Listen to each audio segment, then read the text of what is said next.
geometry of complex numbers. Okay, this for geometry of complex numbers. So what we need for geometry of complex numbers? So number one, what are the forms of a complex number? Already I told you, this complex number you can represent just x comma y. Okay, z equal just x comma y you can write. That means automatically this x becomes real part and y becomes imaginary part. So this is just you can write x comma y, then also it's complex number. Second, already we discussed z equal to x plus iy you can write, where I is imaginary number, root of minus 1. This form also you can write. Next, 3.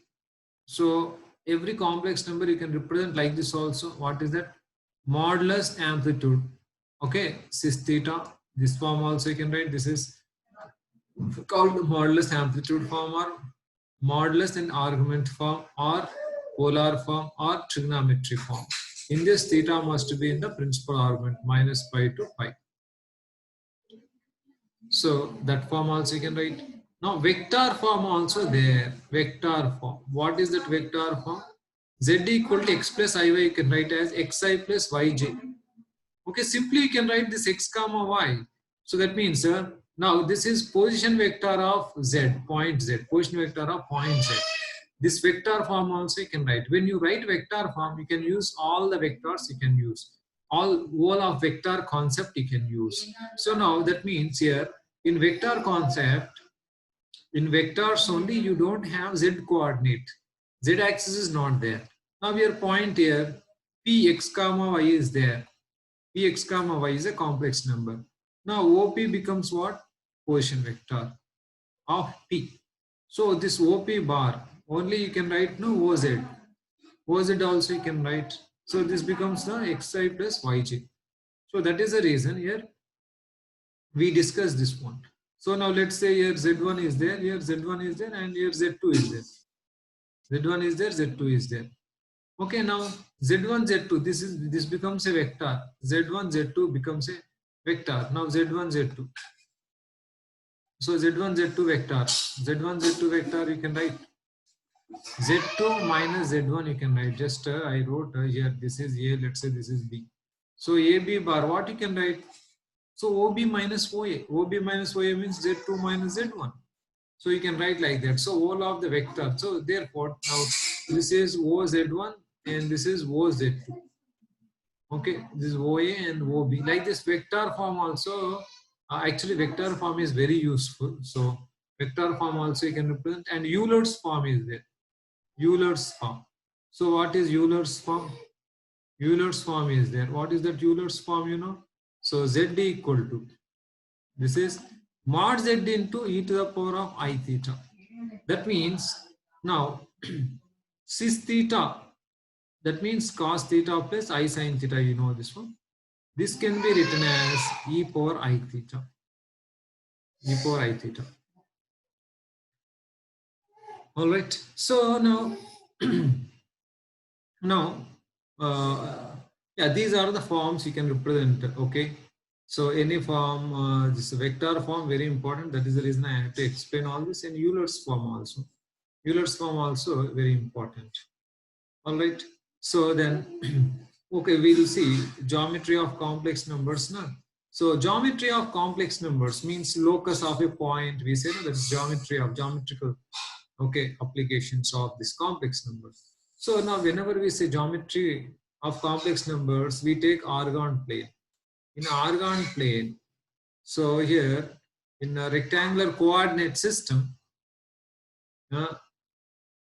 we have x-axis, y-axis. Similarly, in Argand plane, x-axis we take as real axis and y-axis we take as imaginary axis. Though we are writing here x-axis, y-axis, x-axis we generally don't call x-axis. In this case, real axis, and this is called y-axis, called imaginary axis. Imaginary. Real axis and imaginary axis. That means what? On real axis we represent real part, and on imaginary axis we represent imaginary part. So therefore, obviously what you get now from this, all geometrical. That means whole of 2D, whole of 2D. That means what? Straight lines, pair of straight lines, circles, parabola, hyperbola, everything will come in imagine in this organ plane. So therefore, this geometry of complex numbers is very important. That means actually this by using this geometry of complex number, this complex numbers you can connect, or you can this geometry this whole of complex numbers you can relate with vectors, and also you can relate it with 2D, two-dimensional geometry. Circles, pair of straight lines, parabola, hyperbola, everything will come in this. So now this locus, so mainly geometrical application is locus of a complex number. So this locus of a complex number is of now two ways we can, based on distance.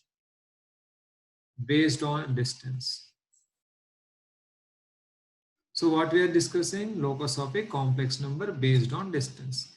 Now first thing is mod z1 minus z2. Already I explained mod z1 means what? Distance of this mod z1 already we discussed. Distance of this is z. This is mod z. Mod z is distance of z from origin. Mod z is nothing but distance of z from origin. So now here mod of z1 minus z2.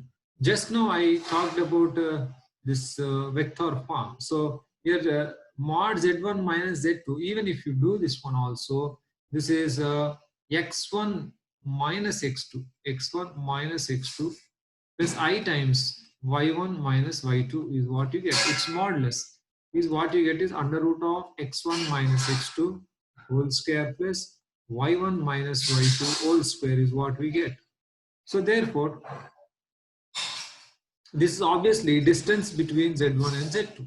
So therefore, this is distance between 2 points. So whenever mod z1 minus z2 is there, this is distance, right? Distance between 2 points z1 and z2. So this is main important. Mod z1 minus z2 is nothing but distance between z1 and z2. So now first thing is now geometrical application. First thing is here, what is this z minus z naught equal to r represent? Locus of z satisfying this one is what? Is always constant. For example, like this.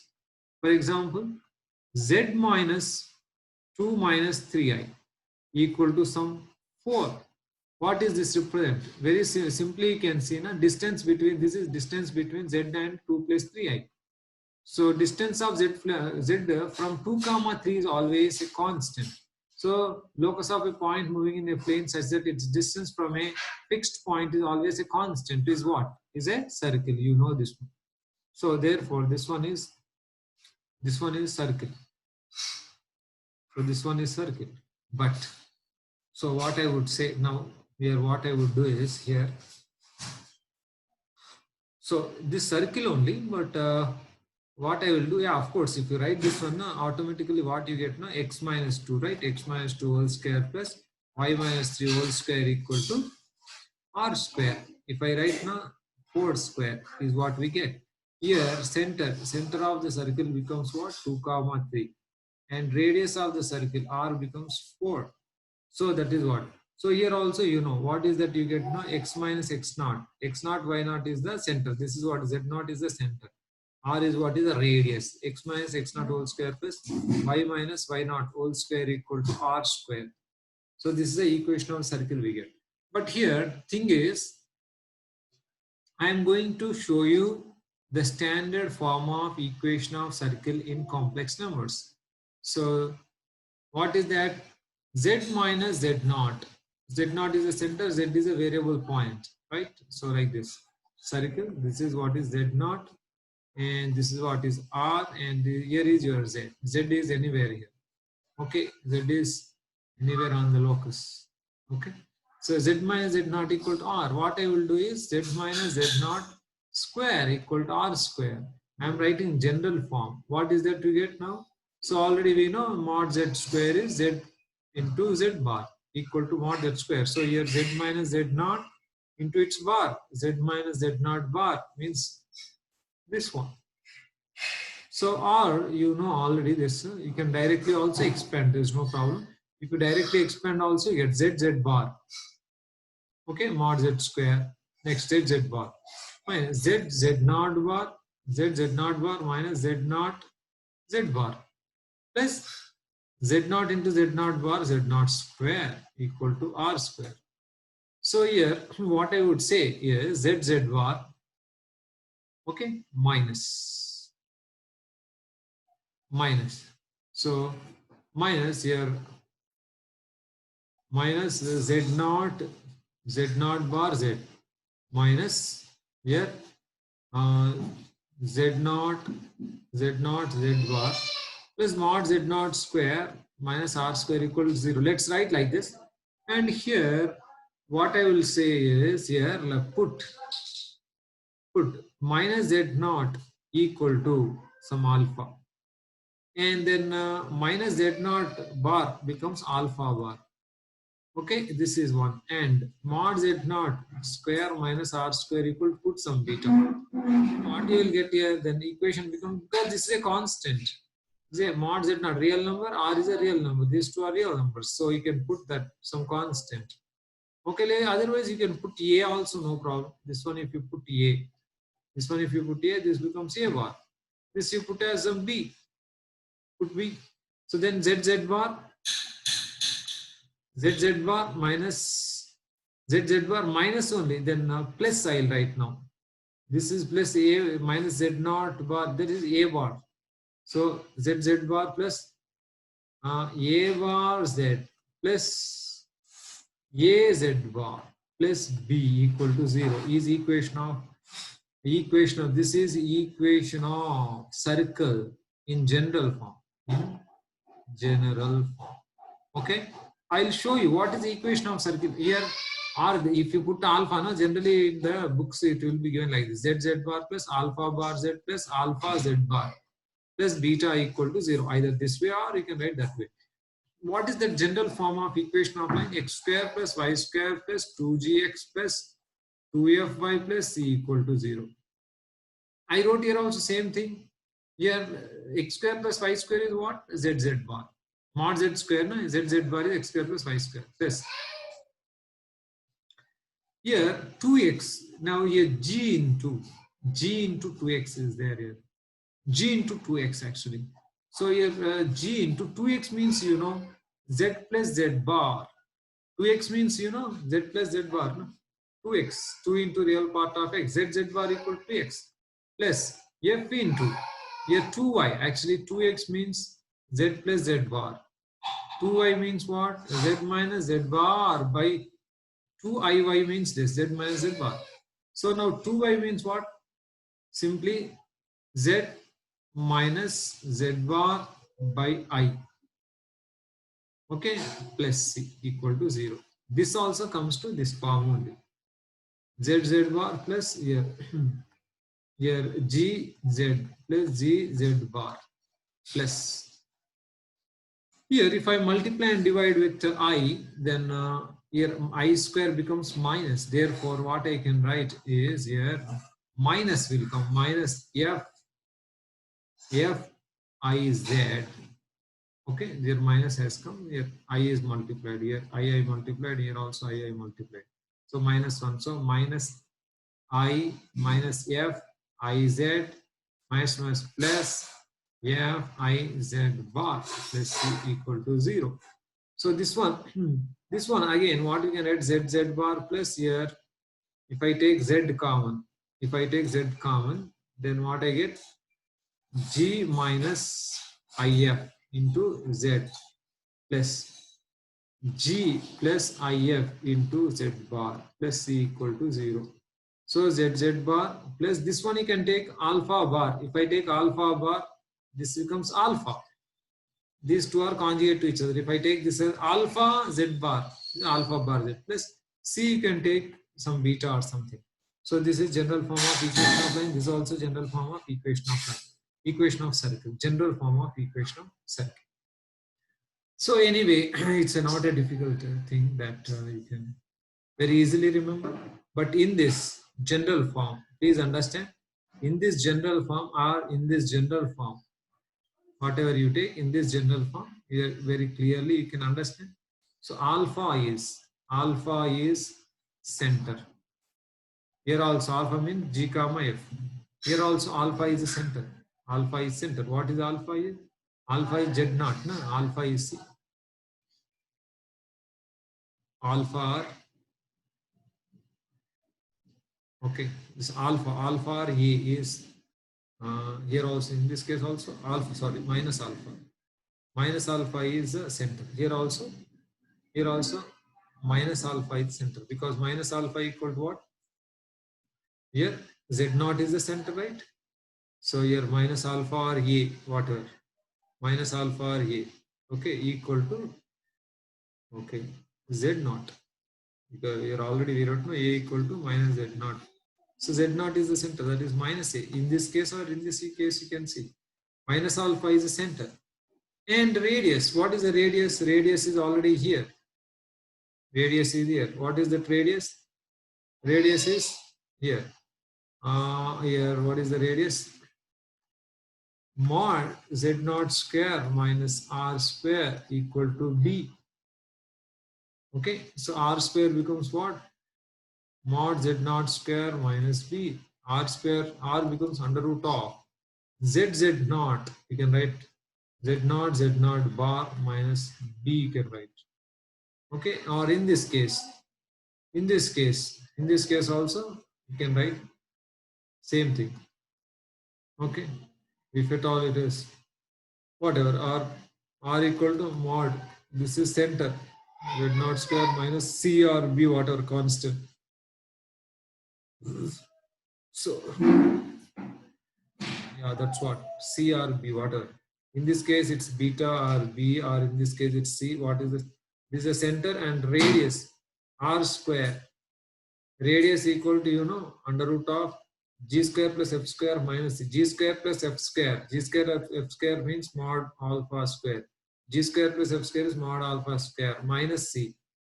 Okay, minus C. G square plus F square minus C. So that only this one. R is under root of mod alpha square minus C is what is your center. Okay, anyway, just I told you that this is equation of the circle. Z minus Z not equal to R means simply it is the equation of the circle. Number 1 point. So number 2 is this, and 3.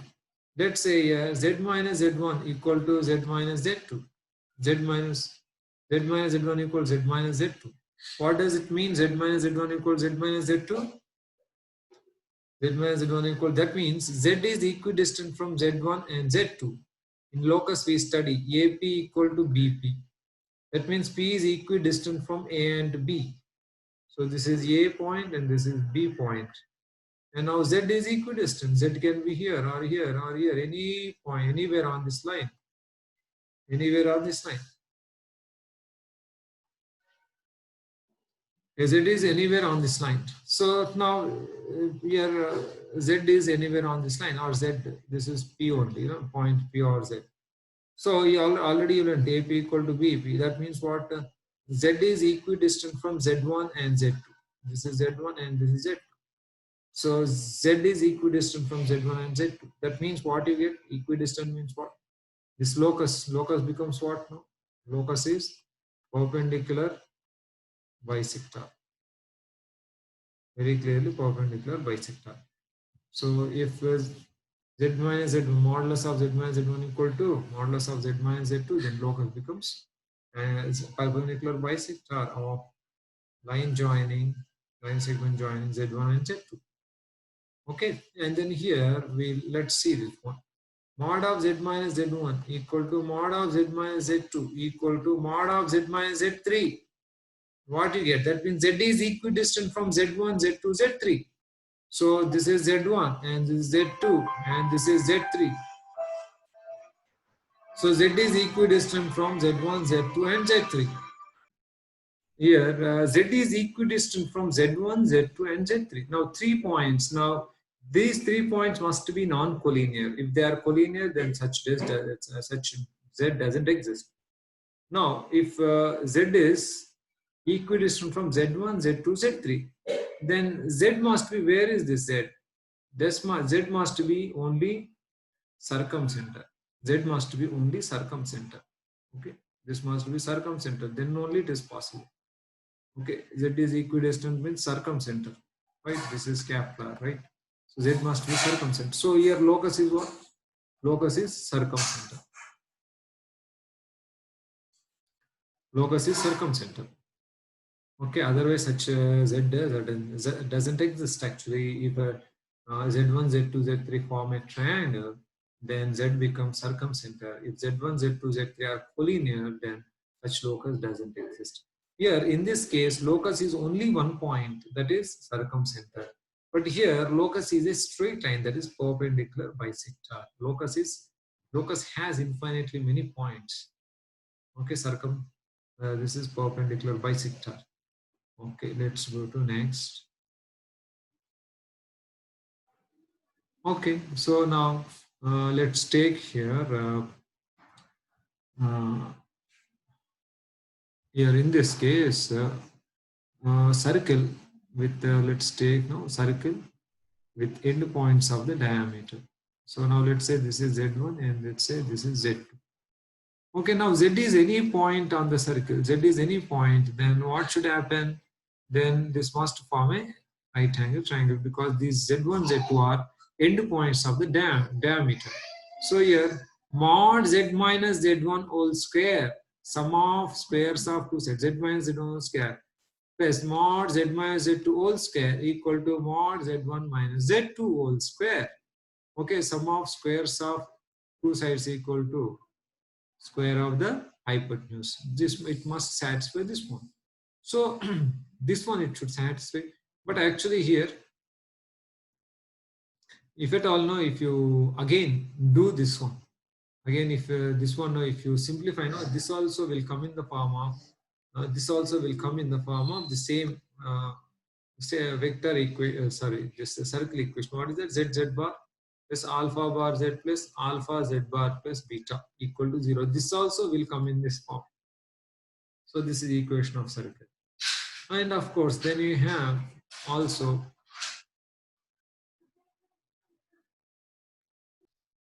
so here let's take now here AP by BP equal to some K is a K where K is a constant and K is not equal to plus or minus 1 I am saying. So if K is 0, so K is not equal to plus or minus 1. K equal to 0, what will happen if K equal to 0? Very clearly AP equal to 0. AP means what? Z minus Z naught equal to 0. Z minus Z naught equal to 0 means what? This is point circle. Z minus, oh sorry, Z minus Z naught equal to 0 means what? Distance of Z from Z naught is 0. So what does this represent? This represents, what does this represent? This mod of Z minus Z1, Z naught equal to 0 means this becomes point circle. Okay, K equal to 0. The next one is what? If K is not 0, not plus or minus 1 means what will happen? AP equal to K times BP. Now already you did in the locus. So AP square equal to K square times BP square. So this is going to be some again equation of circle. So therefore that only if you write in the form of Z minus Z1 by equal to K times Z minus Z2. K times Z minus Z2, where K is not equal to plus or minus 1 is also a circle. This is also a circle. All right. Okay. So if anybody has any doubts, you can ask.